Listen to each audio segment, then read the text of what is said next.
Que bom estar com você nessa noite. Tivemos hoje pela manhã um culto maravilhoso, uma manhã maravilhosa na presença de Deus. Sempre é muito bom estar na presença do Pai. Sempre é maravilhoso estar na presença do nosso Deus. Quero parabenizar as mulheres pelo evento maravilhoso que tiveram sexta e sábado. Foram 2 dias maravilhosos. Quantas foram abençoadas aqui? Quantas foram abençoadas? Glória a Deus. Você que veio, com certeza, você foi poderosamente ministradas e está com a bateria renovada para viver aí mais alguns anos, firme e forte, sem desanimar, sem retroceder. Amém? Não acabou esse ano, queridos, ainda tem muitas coisas. Está chegando aqui o Congresso Santidade e Movimento. Será o nosso próximo congresso. Vou falar de novo para você dar o aí. Está chegando o Congresso Santidade e Movimento. Vai ser o mover de Deus sobre a tua vida, sobre este lugar. E dezembro, queridos, nós vamos ter aqui também uma conferência maravilhosa com o pastor, uma conferência de avivamento com Hernanes Santos, né? Hernanes Santos, um pastor muito usado por Deus. Há muito tempo nós queríamos trazê-lo, mas tivemos alguns desencontros de agenda, mas já está agendado, estará conosco aqui em dezembro, e vai ser um grande avivamento de Deus sobre este lugar. Amém? Então se prepare, porque esse ano ainda promete, tem muita coisa boa para acontecer, e Deus com certeza vai te usar de uma forma sobrenatural. Amém? Eu quero ministrar nesta noite uma palavra de Deus ao teu coração. Quero falar sobre superação. Diga superação. Diga mais forte, superação. Nosso texto está aqui em 2 Coríntios capítulo 4, do verso 8 ao verso 10. Esta noite nós vamos provocar milagres aqui. Quantos aqui precisam de milagre? Quantos creem em milagres? Nós vamos provocar milagres neste lugar. 2 Coríntios 4, de 8 a 10. De todos os lados somos pressionados, mas não desanimados. Ficamos perplexos, mas não desesperados. Somos perseguidos, mas não abandonados. Abatidos, mas não destruídos. Trazemos sempre em nosso corpo o morrer de Jesus, para que a vida de Jesus também seja revelada em nosso corpo. Que nesta noite, Pai, essa palavra entre no nosso espírito, e que possamos, Pai, sair daqui hoje leves, cheios de fé, cheios de convicção da verdade do Senhor sobre nós. Que essa noite seja uma noite de libertação, de cura, de salvação. Seja uma noite onde o teu Espírito terá toda a liberdade para se mover aqui. Tu és bem-vindo neste lugar, amado Espírito Santo. Toca-nos, guia-nos pelo caminho da verdade. É o nosso clamor, no nome de Jesus. Amém. Amém. Quando eu olho para esse texto, trazemos sempre em nosso corpo o morrer de Jesus, para que a vida de Jesus também seja revelada em nosso corpo. Uma das coisas, queridos, que nós precisamos como verdadeiros cristãos é trazer a marca de Jesus na nossa vida, no nosso dia a dia. Algo que nós precisamos como igreja do Senhor Jesus é mostrar para esse mundo que esse evangelho que nós vivemos e que nós pregamos é um evangelho vivo e verdadeiro. Nós precisamos, queridos, mostrar para este mundo que há um Cristo que é verdadeiro e ressurreto, aquele que morreu e ressuscitou ao 3º dia. Nós precisamos trazer sobre nós as marcas de Cristo, e as marcas de Cristo precisam estar no nosso cotidiano, no nosso falar, no nosso respirar, no nosso andar, no nosso procedimento, na nossa casa, em tudo aquilo que fazemos. As pessoas têm que olhar para nós e as pessoas têm que ver a vida de Cristo em nós. Então, quando eu falo de superação, querido, superação não é apenas você lutar contra uma dificuldade ou contra um problema, Mas a maior superação é quando você entende quem você é em Cristo, e você não simplesmente se torna uma pessoa cabisbaixa, uma pessoa totalmente caída, porque a vida está pesada, não, mas é uma pessoa que sabe que o preço que Jesus pagou pela sua vida é um preço muito alto.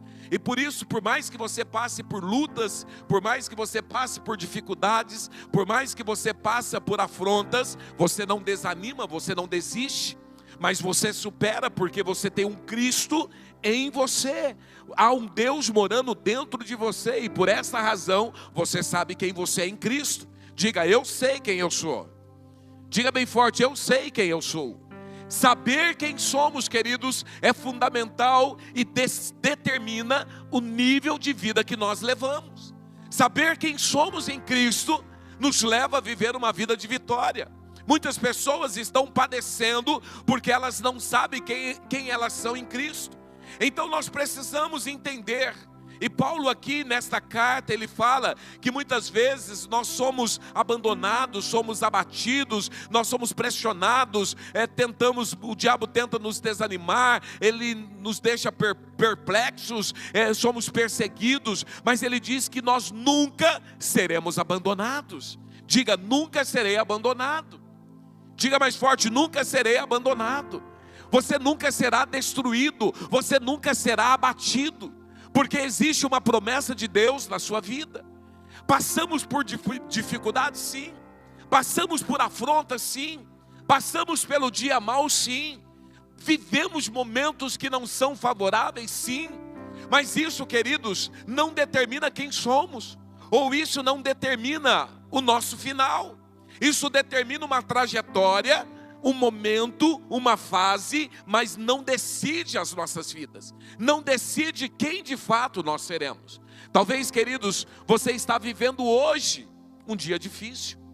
Talvez hoje você está vivendo um dia não muito favorável. E eu não estou aqui para dizer que isso não existe. Não, existe sim. Eu não estou aqui dizendo, queridos, que você não vai passar pelo dia mau. Não, você vai passar. E muitas vezes, queridos, o nosso dia mau, o dia difícil, ele vem do quê? De uma perda. Ele vem de uma dificuldade. Ele vem por um problema conjugal. Ele vem por um desemprego. Ele vem por um problema financeiro. Ele vem por algumas questões. É o dia difícil. Mas isso não determina quem você é. Isso não determina o teu final. Isso não determina quem você vai ser o resto da vida. É uma fase que vai passar. Olha para o teu irmão e fala: vai passar, meu irmão. E sabe por que vai passar? Porque nós temos um Deus, porque nós temos uma fé, porque nós temos esperança, porque nós temos convicção, porque nós temos certeza de quem é Deus em nossas vidas. Quando nós vivemos, queridos, esse dia mau, nós precisamos entender que nós estamos prestes a viver o maior milagre da nossa história. E eu quero profetizar nesta noite: você vai viver o maior milagre da tua história. Você vai viver o melhor dia da sua história. Algo na sua vida vai acontecer e você vai viver o milagre de Deus. E eu quero, queridos, que nesta noite você abra a sua visão para entender o que Deus quer fazer na sua vida. Eu quero que você abra a sua mente para entender que por mais que exista lutas, por mais que exista dificuldades, por mais que o diabo tenta muitas vezes com algumas artimanhas contar algumas mentiras, eu quero que você olhe para a solução. Eu quero que você hoje olhe para aquilo que Deus vai fazer na sua vida. E hoje eu quero que você entenda: quando nós estamos vivendo dias maus, nós precisamos superar. E a verdadeira superação é quando eu encontro Deus em tempos de dificuldades. Quando eu encontro Deus em dias difíceis. E aqui hoje eu quero trazer 4 verdades que nós precisamos colocar no nosso espírito se eu quero encontrar Deus em tempos de dificuldade. A primeira verdade: se eu quero encontrar Deus em tempos difíceis, eu preciso focar naquilo que me traz esperança. Diga: foque naquilo que te traz esperança. 1 Reis capítulo 19, verso 2. Por isso Jezabel mandou um mensageiro a Elias para dizer-lhe: que os deuses me castiguem com todo rigor, caso amanhã, nesta hora, eu não faça com a sua vida o que você fez com a deles. Verso 3 e 4 do capítulo 19. Elias teve medo, e o que Elias fez? Fugiu, para salvar a vida, para salvar a sua vida. Em Berseba de Judá, ele deixou o seu servo, entrou no deserto, caminhando um dia. Todos nós conhecemos essa história. Jezabel um dia fica sabendo que o profeta Elias havia matado mais de 400 dos profetas de Baal, dos profetas de Jezabel. E Jezabel então ela manda um recado para o profeta. E ela fala o seguinte: olha, que os deuses me castiguem, se amanhã, uma hora dessa, eu não faça com você o que você fez com esses profetas de Baal. E a Bíblia diz que quando Elias, então, ele recebe essa notícia, o que Elias faz? Foge. Elias, então, quando recebe essa notícia de Jezabel, ele simplesmente foge. Ele, diante dessa notícia, ele se esconde. Quando nós olhamos, queridos, quando eu olho para esse texto, algumas coisas eu tento compreender e algumas coisas não entram no meu espírito. Se você voltar um capítulo antes, o profeta Elias, ele estava orando a Deus, e na sua oração Deus mandou fogo do céu, e o fogo consumiu o altar, consumiu o holocausto. Um capítulo antes, Elias havia matado 400 profetas de Baal. Um capítulo antes, Elias teve uma experiência maravilhosa. Elias estava íntimo com o Pai. Elias estava vivendo um ápice, estava vivendo um momento maravilhoso. Um capítulo antes, Elias estava lá cheio de fé, de convicção. Ele vê os profetas de Baal construindo aquele altar, e ele zomba dos profetas de Baal. E ele, quando vê os profetas lá se cortando, clamando para que Baal mandasse fogo, Elias dá risada. Elias olha para aqueles profetas e fala: grita mais alto, talvez o seu Deus foi no banheiro. Grita mais alto. Um capítulo antes, Elias estava vivendo um momento maravilhoso. Mas um capítulo depois, quando Elias recebe uma notícia: eu vou te matar, a Bíblia diz que Elias, ele foge. Elias simplesmente, ele olha para aquela situação, ele olha para aquele momento que ele estava vivendo, e ele simplesmente vai para o deserto. Quando eu olho para esta história, eu vejo, queridos, que existem alguns desertos em nossas vidas, que nós entramos por decisão própria. Existem desertos em nossas vidas que nós entramos porque nós decidimos entrar. E aí a gente começa a falar para Deus: Deus, porque o Senhor me colocou nesse deserto? Não, Deus não te colocou no deserto não, você que entrou. E às vezes, queridos, nós pioramos ainda a situação. Entramos num deserto, entramos num caminho que Deus não mandou, simplesmente culpamos Deus e todo mundo, e pioramos a nossa situação a cada momento. Decidimos piorar. Era exatamente isso que Elias estava fazendo. Eu creio, queridos, que por algum momento Elias havia se esquecido que o mesmo Deus que matou os 400 profetas de Baal era o mesmo Deus que poderia matar Jezabel. Eu não consigo entender, queridos, o que passa na mente de um homem de Deus que enfrenta 400 profetas, inimigos, e depois se acovarda e foge de uma mulher. E é exatamente isso, queridos, que muitas vezes nós fazemos. Porque muitas vezes na nossa trajetória de vida, nós vivemos tantas experiências lindas, maravilhosas com Deus, tantos livramentos que nós já passamos, tantas coisas que Deus já fez. E às vezes, diante de uma situação tão pequena, nós nos acovardamos.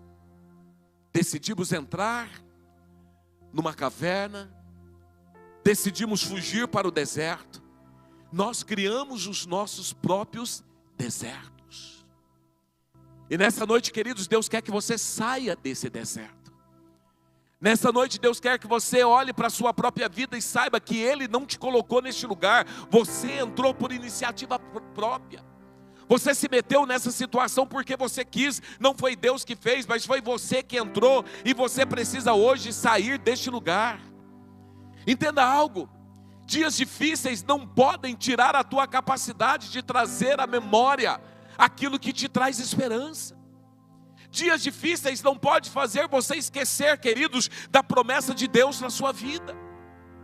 Tem pessoas que recebem promessas tremendas de Deus e começam a caminhar rumo a essas promessas, mas diante de algumas situações adversas, essas pessoas simplesmente se fecham, entram numa caverna, vai para um deserto, foge de uma situação, se esquecendo de tudo aquilo que Deus já fez na sua vida, de toda a promessa que Deus já liberou sobre você. É como se Deus nunca tivesse feito nada na sua vida. É como se Deus nunca tivesse dado livramento a você. É como se Deus não tivesse respondido a tantas questões que você já viveu. E era exatamente isso que Elias estava vivendo. Lamentações 3:21, todavia lembro-me também do que pode dar-me esperança. Algo que nós precisamos fazer, queridos, nós precisamos trazer à memória algumas situações, alguns livramentos que o Senhor já nos deu. Nós precisamos começar a trazer para a nossa memória situações, momentos, livramentos, tantas coisas que Deus já trouxe, que Deus já fez em nossas vidas. Eu me lembro, queridos, alguns anos atrás, eu tive um diagnóstico de câncer. E quando eu recebi o diagnóstico, a única coisa que eu precisei fazer é confiar, era crer. Eu me lembro numa quinta-feira, eu estava numa mesa de cirurgia lá no Hospital do Amor, ampliando aqui as margens, fazendo uma cirurgia.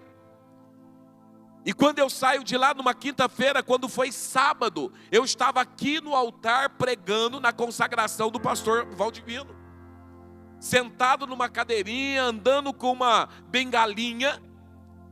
Mas quando eu olho hoje, queridos, pessoas vivendo situações semelhantes, eu tenho tanta convicção que Deus pode curar qualquer tipo de enfermidade, que Deus pode curar um câncer, que Deus pode curar qualquer tipo de enfermidade, porque eu já experimentei isso. Não é algo, queridos, que me contaram, não é a história de outros, não, é a minha história. Deus já me deu livramentos tremendos, tantas coisas que Deus já fez na minha vida, situações que a gente olhava e falava, não tem como sair disso, e Deus foi lá e fez. Tudo isso é livramento. Traga à memória aquilo que te dá esperança. Um dia, Davi, ele vai enfrentar Golias. E o que estava na mente de Davi é que um dia ele já havia vencido leões, ele já havia vencido ursos, e ele poderia vencer Golias, porque ele já havia vencido no passado situações piores. Meu irmão, eu quero que nesta noite você comece a trazer à memória o que te dá esperança. E eu quero dizer, Deus vai mudar a história da tua vida, Deus vai mudar a tua casa, Deus vai mudar a tua saúde, Deus vai mudar as suas finanças, Deus vai mudar a tua vida profissional, Deus vai mudar a tua vida espiritual, Deus vai mudar a tua casa, Deus vai trazer de volta os seus filhos, Deus vai restaurar os teus sonhos, porque Ele é um Deus poderoso, que pode fazer infinitamente mais de tudo aquilo que você precisa, precisa, porque Ele é Deus. E se você recebe, aplauda o Senhor e diga, eu creio. Diga, eu creio. Traga à memória o que te dá esperança. Até quando, meu irmão, você vai ficar acovardado? Até quando você vai fugir de situações? Até quando você vai entrar em uma caverna? Até quando você vai fugir? Até quando? Apóstolo, mas eu tenho passado por situações adversas, momentos terríveis. Meu irmão, não importa o problema que você está passando. O que importa é que Deus é Deus na tua vida, e Deus vai mudar a tua história. A única coisa que você precisa fazer é crer. A única coisa que você precisa fazer é profetizar. A única coisa que você precisa fazer é determinar. A única coisa que você precisa fazer é esperar no Senhor. A única coisa que você precisa fazer é crer que Ele pode mudar. E Ele vai mudar a história da tua vida, porque Ele é Deus. Quantos livramentos Deus já te deu? Quantos livramentos de morte? Quantos perigos? Quantas afrontas? Diga: eu quero trazer à memória o que me dá esperança. Segundo, para nós encontrarmos Deus em tempos difíceis, veja Jesus em meio ao caos. Diga: ver Jesus em meio ao caos. Marcos capítulo 4, 38 e 39. Jesus estava na popa, dormindo com a cabeça sobre o travesseiro. Os discípulos o acordaram, clamaram: mestre, não te importa que morramos? Ele se levantou, repreendeu o vento e disse ao mar: aquietai-vos, aquieta-se, acalma-se. O vento se aquietou e fez completa bonança. A situação que os discípulos estavam vivendo era uma situação desafiadora. Mas os discípulos, eles estavam caminhando com Jesus. E durante esses 3 anos de trajetória de Jesus, Jesus estava ensinando na prática o verdadeiro discipulado.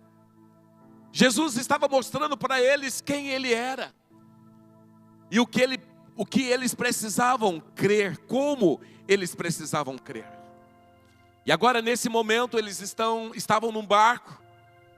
E de repente veio uma grande tempestade. E quando a tempestade começa a balançar aquele barco, e muitas vezes, queridos, diante de algumas tempestades na vida, desafios, situações desafiadoras, tempestades, nos tira a capacidade de focar no milagre e nos leva a focar no caos. O que os discípulos fazem? Eles esquecem que por um momento Jesus estava no barco, e eles começam a ver que o barco estava em perigo. Eles começam a ver que o barco começa a balançar, a tempestade era tamanha. Queridos, eu creio que não era um ventinho, era uma tempestade enorme. Tempestades que às vezes nós passamos no dia a dia. Tempestades que muitas vezes nós somos afrontados ou desafiados todos os dias. E era exatamente a tempestade que eles estavam enfrentando.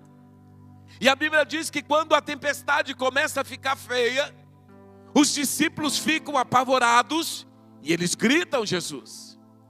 Mas a Bíblia diz que Jesus estava fazendo o quê? O que Jesus estava fazendo? Dormindo. Você acha que Jesus estava preocupado? Sabe por que Jesus estava dormindo no meio de uma tempestade? Porque Jesus sabia quem o Pai era na sua vida. Jesus simplesmente estava despreocupado. Querido, só consegue dormir no meio de uma tempestade quem tem plena confiança no Pai. Quem tem plena segurança no Pai. Só consegue dormir no meio de uma tempestade quem tem uma fé extravagante. E a Bíblia diz que Jesus estava dormindo. E os discípulos então apavorados começam a gritar: Jesus, o Senhor não se importa que nós morramos? Mas é interessante, queridos, que no meio da tempestade a gente perde a noção. Porque eles esqueceram que Jesus estava no mesmo barco que eles estavam. Eles esqueceram que o barco que estava ali quase afundando, Jesus também estava. E eles apavorados, e Jesus dormindo. E eles começam a gritar: Jesus, não te importa que morramos? O correto era eles olhar para Jesus e falar: Jesus, todos nós iremos morrer. Mas não, eles disseram: Jesus, Nós vamos morrer. E Jesus então levanta, olha para o tempo, vento, pare, mar, aquieta-te, para tudo. E a Bíblia diz que naquele momento veio uma grande bonança. Sabe o que Jesus está ensinando os discípulos? Que o barco que ele está não afunda, meu irmão. Pode vir a tempestade que for, nós não podemos esquecer que existe um Deus no comando desse barco, e que esse Deus, ele é poderoso para fazer com que o vento cesse, com que o mar tranquilize. Jesus estava simplesmente mostrando para eles, dando uma lição de fé, que o barco que ele está, e se eles tiverem fé, não vai afundar. E eles clamam Jesus, Jesus manda tudo se aquietar. Mas eu quero dizer, meu irmão, quando Jesus então ensina os seus discípulos, morre na cruz, ressuscita, e aí Jesus volta para o Pai, mas Jesus fala algo: não vos deixarei órfãos. Quem que eu vou mandar? O Espírito Santo. E o Espírito Santo, quem é o Espírito Santo? É Deus. E onde o Espírito Santo está? Em mim. Diga em mim. Diga em mim. Isso quer dizer, queridos, que você pode estar na situação que for, que o Deus que está dentro de você está no comando deste barco, e esse barco não vai afundar, porque Ele está em você, e em você Ele faz habitação, e em você Ele transforma a sua vida, e em você Ele muda todas as coisas, porque Ele é Deus, e Ele é poderoso, e Ele continua operando milagres, Ele continua acalmando a tempestade, Ele continua acalmando o mar, porque Ele é o Deus Todo-Poderoso, e quando Ele fala, vento obedece, e o mar cessa. Você consegue entender isso? Você consegue entender, queridos, que há um Deus dentro de mim, há um Deus dentro de você? E por onde você anda, meu irmão, por mais que as situações desafiadoras estão dizendo, teu barco vai afundar, é só você clamar Jesus, Jesus, Jesus. E Jesus então Ele acalma a tempestade. Ah, meu irmão, tem muitas pessoas vivendo na tempestade da vida, mas hoje eu quero dizer que Deus está dizendo: vento, aquieta-te, mar, sossegue, para que você caminhe em segurança, porque Ele é Deus. Mas sabe qual que é o nosso problema? Nosso foco está no caos, e não no Deus do milagre. E hoje eu quero te dar um conselho, meu irmão: para de ficar focando nos problemas. Para de ficar focando nos ventos, nos mares. Começa a focar em Jesus. Começa a olhar para Jesus. Quando Jesus chega, tudo se transforma. Quando Jesus chega, tudo muda. E Ele está em você, e Ele chega através de você. E qualquer situação vai mudar na sua vida. Qualquer situação vai mudar na sua casa. Meu irmão, se eu fosse você, recebia essa palavra. Se eu fosse você, declarava a sua fé em Jesus, dizendo: Senhor, eu creio, meu irmão. Eu não sei qual é a situação, eu não sei o que você está vivendo, eu não sei o que você está passando, eu não sei como está a sua casa, eu não sei como você está, mas eu sei que Deus está em você, através do Espírito Santo, e esse Deus vai mudar a sua vida, esse Deus vai acalmar essa tempestade, esse Deus vai mudar a tua história, porque Ele é Deus, porque Ele é Deus. Diga: eu creio, diga: eu creio. Ah, meu irmão, começa a receber essa verdade. Sabe o que nos paralisa? Muitas vezes é o medo. E o medo é muito mais do que um sentimento. O medo é um espírito maligno. O medo é um espírito maligno que nos paralisa. O medo não é só um sentimento, mas é um espírito que nos rouba. E quantas vezes, queridos, nós estamos amedrontados, o medo está nos assolando. Nos esquecemos de Deus, não focamos mais nos milagres, não focamos mais em Jesus, mas focamos na situação, focamos nos problemas. E eu quero que você hoje comece a focar no Deus da promessa, no Deus que pode todas as coisas. Foque no Deus que pode mudar a sua vida. O salmista no Salmo 121, ele diz: levante os meus olhos para os montes, de onde me virá o socorro? De onde vem o teu socorro? O meu socorro vem do Senhor. Ah, meu irmão, entenda uma coisa: o teu socorro não vem da política, não vem do teu patrão, não vem do governo, não vem de nada disso. O teu socorro vem do Senhor. Foque no Senhor.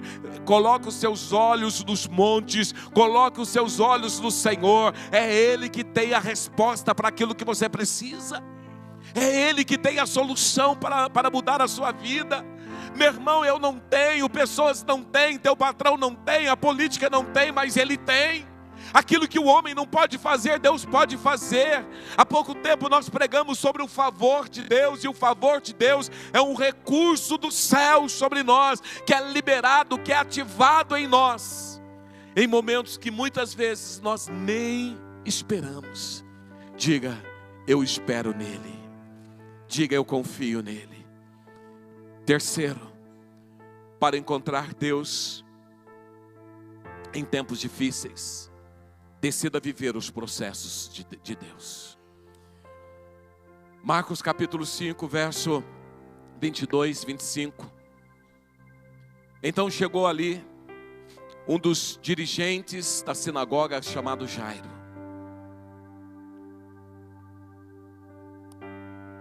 Vendo Jesus, prostrou-se aos seus pés e lhe implorou insistentemente: minha filhinha está morrendo. Vem, por favor, impõe as mãos sobre ela, para que ela seja curada e viva. Jesus foi com ele. Uma grande multidão o seguia e o comprimia, e estava ali uma mulher, certa mulher que havia 12 anos, ela vinha sofrendo de uma hemorragia. Primeiro, nós entendemos que nós precisamos trazer à memória aquilo que nos dá esperança. É a primeira coisa que nós precisamos para viver esses desafios da vida. Segundo, nós precisamos ver Jesus em meio ao caos e entender que Ele está ali porque Ele é Deus. E terceiro, nós precisamos decidir viver os processos de Deus. Essa história é a história de um pai desesperado, vivendo um dia muito difícil. E esse pai então, ele aborda Jesus. Imagina o coração de Jairo. Sua filha estava muito doente, e todo mundo que tem filho sabe a preciosidade que é um filho. Sabe qual que é a situação quando um filho está ruim, quando um filho está mal. E a Bíblia diz que Jairo estava desesperado, angustiado, apavorado. E Jairo então vai até Jesus, fala: Jesus, por favor, a minha filha está em casa, ela tem 12 anos, e a minha filha está muito doente, à beira da morte. Jesus, por favor, vamos lá em casa, cura minha filha. E Jesus então olha para Jairo, e Jesus fala: ok, vamos lá. E a Bíblia diz que de repente então Jesus começa a caminhar com Jairo em direção à casa de Jairo, para curar a filha de Jairo. Mas existia ali uma grande multidão, muitas pessoas querendo ver Jesus, querendo experimentar milagres. Mas naquele mesmo momento, uma mulher que há 12 anos sofria de uma hemorragia, toca em Jesus. E naquele momento Jesus para. Interessante, queridos, se você começar a buscar aqui o histórico e perguntar quanto tempo Jesus gastou naquele momento até chegar à casa de Jairo. Nós não temos essa informação. A Bíblia não fala quanto tempo, não sabemos se foi horas, não sabemos quanto tempo. Mas nós sabemos que Jesus gastou um tempo. Porque naquele momento existia ali uma grande multidão, e agora Jesus para, e no meio daquela multidão Jesus fala: alguém me tocou. E aquela grande multidão, muitas pessoas tocando em Jesus, mas ali havia uma mulher que havia tocado em Jesus de uma forma diferente. E a Bíblia diz que naquele momento Jesus para e Jesus começa a conversar com aquela mulher, e Jesus cura aquela mulher. Eu creio, queridos, que o coração de Jairo estava aflito. E Jairo naquele momento, talvez ele estaria dizendo para Jesus: Jesus, espera aí, Jesus, foca em mim, o meu problema é sério. Essa mulher já sofre de hemorragia há 12 anos. Uma pessoa que há 12 anos sofre de hemorragia, se esperar um dia, não vai mudar nada. O meu problema é mais sério. A minha situação é mais grave.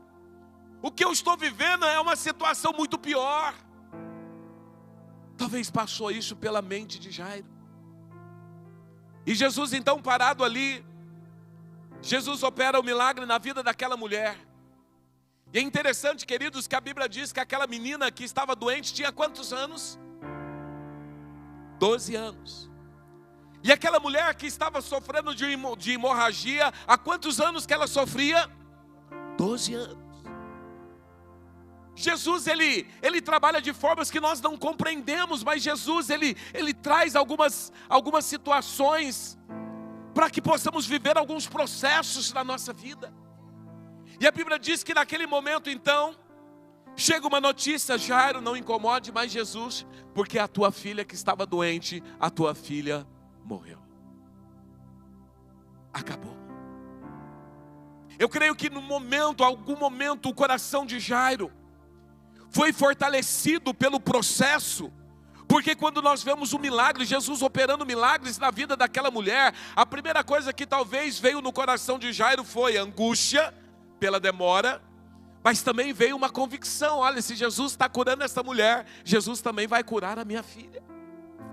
Mas agora a situação piora, porque agora veio a notícia: a tua filha morreu, e Jesus não se importa com isso. E Jesus simplesmente vai com Jairo até a sua casa. Chegando lá na sua casa, ele entra, Jesus opera o milagre na vida daquela menina. Queridos, eu imagino, queridos, que toda aquela situação mexeu com a fé de Jairo, mexeu com a fé de todas aquelas pessoas que estavam envolvidas. Porque Jesus trabalha com processos.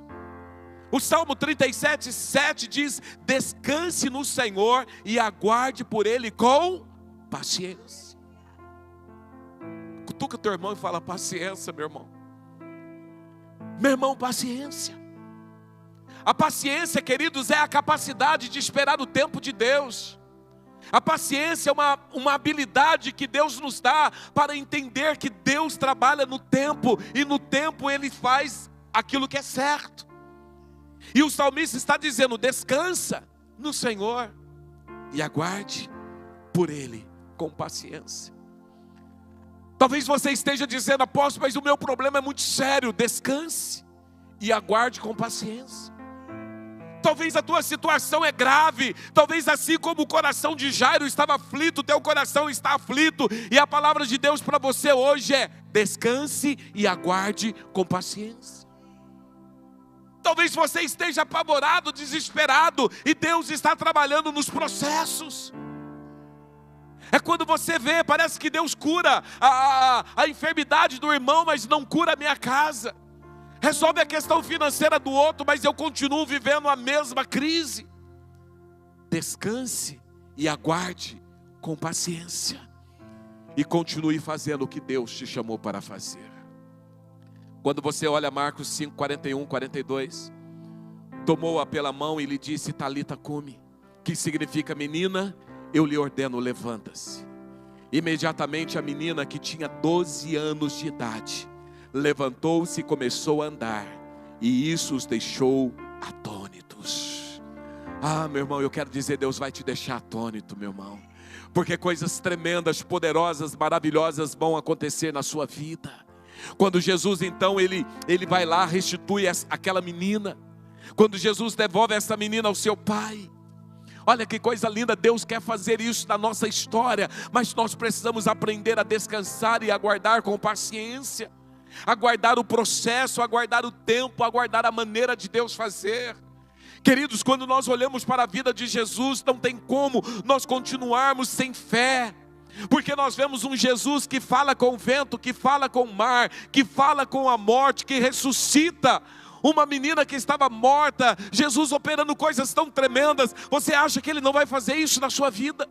Você acha que Ele não vai mudar a tua história? Você acha que Ele não se importa contigo? Você acha que Ele não pode mudar o teu caos? Você acha que Ele não pode mudar a situação que você está vivendo?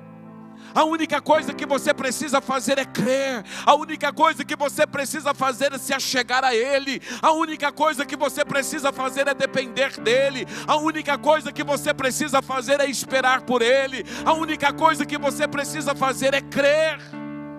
Começa a mover a sua vida em direção aos milagres. Para, meu irmão, de ser esse cristão que se afasta diante das adversidades. Você precisa se aproximar da cruz de Cristo todos os dias para viver milagres sobrenaturais. Jesus cura aquela menina. Jairo passa pelo processo e o milagre acontece. E por último, gostaria que o ministério de louvor viesse à frente. Seja movido pelo céu e não pela necessidade. Seja movido pelo céu e não pela necessidade. Mateus capítulo 4, 3 e 4, o tentador aproximou-se dele e disse: se você é filho de Deus, mande com que essas pedras se transformem em pães. E Jesus respondeu: está escrito, nem só de pão viverá o homem, mas de toda palavra que procede da boca de Deus. Muitas vezes, queridos, nós somos movidos, não pelo céu, não pelo sobrenatural, mas somos movidos por uma necessidade. Interessante, queridos, Jesus estava vivendo um momento de fragilidade, porque Jesus havia jejuado 40 dias e 40 noites, Jesus estava com fome. E Satanás agora vem na direção de Jesus, e Satanás agora lança uma verdade. Satanás olha para Jesus, fala para Jesus: olha, se você é o Cristo, faça com que essas pedras se transformem em pães. Sabe por quê, Jesus? Porque você está com fome. Às vezes, queridos, nós estamos vacinados contra as mentiras que o diabo, ele prega. Mas nós não estamos preparados para as verdades que muitas vezes o diabo traz, para tentar nos tirar da presença de Deus. O diabo simplesmente aqui, ele não falou nenhuma mentira. Jesus, você está com fome, a sua necessidade é maior. Jesus, faça com que essas pedras se transformem em pães. Uma verdade, queridos, não pode sobrepor a verdade dos céus, a verdade de Jesus em nossas vidas. Entenda isso. Uma das estratégias do diabo, queridos, é trabalhar nas nossas fragilidades e fazer com que nós nos movamos não pelo céu, mas nos movamos por necessidades, tirando, anulando de nós toda a possibilidade de viver o sobrenatural de Deus. Quantas vezes, queridos, o diabo está mostrando para você: olha, o diagnóstico médico é real, você precisa parar tudo que você está fazendo, porque o diagnóstico médico diz que você está doente. O diabo chega para você e fala: você está cansado. De vez em quando eu encontro crente falando: olha, esse ano é o ano sabático. E eu nunca compreendi que crente tira ano sabático. Porque para mim, ano sabático, queridos, ou descanso vai ser só na eternidade. Enquanto estamos na terra, fomos chamados para fazer, para trabalhar, para agir. Não é para aposentar, não é para parar, não é para pendurar chuteira, não. Quantas vezes o diabo fala para você: você tem que se afastar da célula, do ministério, daquele PG. Sabe por quê? Você está cansado, você está doente, existe um diagnóstico médico.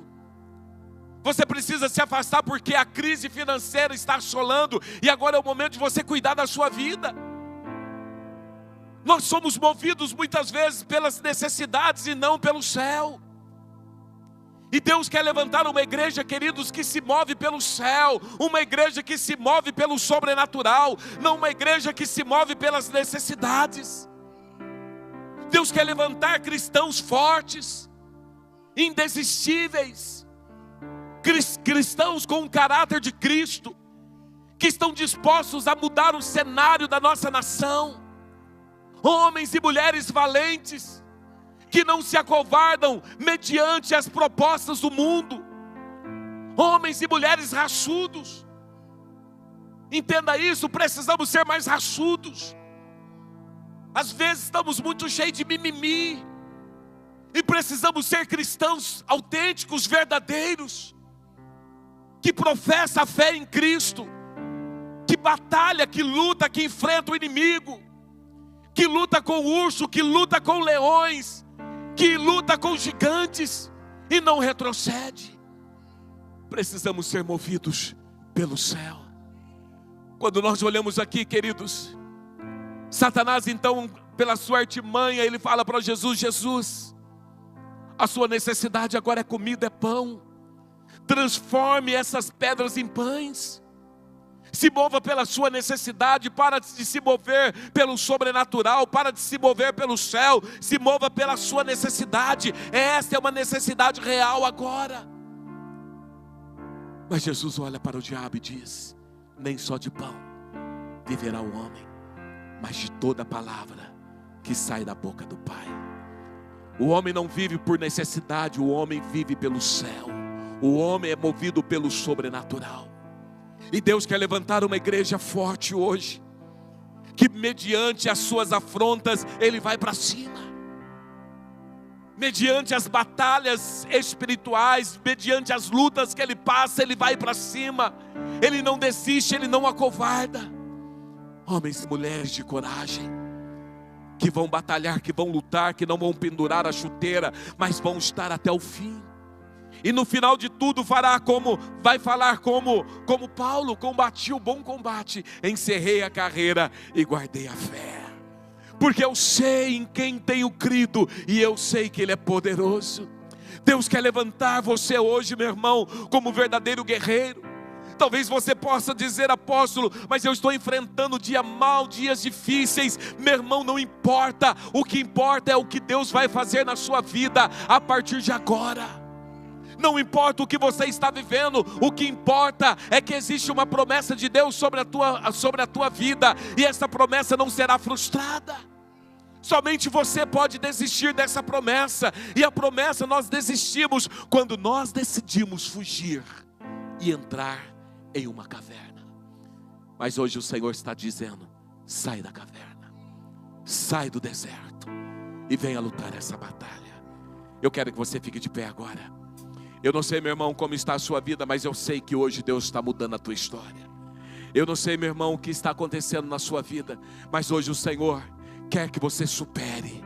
Superação é eu encontrar Deus nos tempos difíceis, saber que Ele não me abandona, saber que Ele não me deixa, saber que Ele jamais vai desistir de mim, saber que Ele jamais vai retroceder, saber que Ele é verdadeiro na minha vida. Este é o Deus verdadeiro. Olha o que diz Tiago 1, 2 a 4. Meus irmãos, considere motivo de alegria o fato de passarem por algumas provações. Amém? Poucas provações. O que Tiago está dizendo? Considere motivo de grande alegria o fato de passarem o quê? Diversas provações. Olha para o teu irmão e fala: você está passando provações, meu irmão? Está passando. Olha o que Tiago está dizendo: pois vocês sabem que a prova da sua fé produz o quê? Perseverança. Diga perseverança. E a perseverança deve ter ação completa, a fim de vocês serem o quê? Maduros e íntegros. Diga maduros e íntegros. Já chegou a maturidade, integridade, sem lhes faltar coisa alguma. Considere por motivo de muita alegria ao passardes por diversas provações. Após eu estou passando por provações, se alegre. Se alegre, porque a vitória de Deus é certa na sua vida, e você vai viver esta promessa. Eu quero que você levante suas mãos e comece a orar agora. Comece a falar: Pai, eu recebo esta palavra. Senhor, eu saio daqui hoje decidido a lutar. Eu saio daqui hoje decidido a enfrentar qualquer batalha. Eu saio daqui hoje decidido a recuperar o tempo que eu perdi. Eu saio daqui hoje decidido a viver o que o Senhor tem para mim. Comece a orar. E eu quero nessa noite, eu quero hoje, meu irmão, eu quero provocar aqui milagres neste lugar. Você que entrou aqui precisando de um milagre, rapidamente você vai vir aqui no altar e nós vamos orar por você.